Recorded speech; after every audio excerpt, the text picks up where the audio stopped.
nung kapatid ni Lola Gracia. Hindi kwento ko sa'yo. Dito na lumaki si Benjo. Kinuha nga lang na airpot niya. Buti nga nakatakas ako dun eh. Lalo na mas gusto ko namang kasama si Lola Gracia kaysa sa kanya. Ikaw, paano kinampo ni Lola? Kwento mo. Mahabang kwento, brad eh. Oh, pwede. Paiksihin natin. Ganito ha.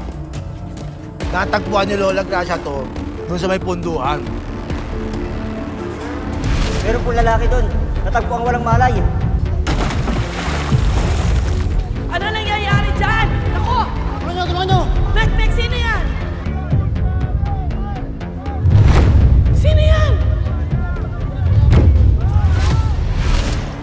Duguan. Puro sugat. Ganun ka na lang. Mga kwento.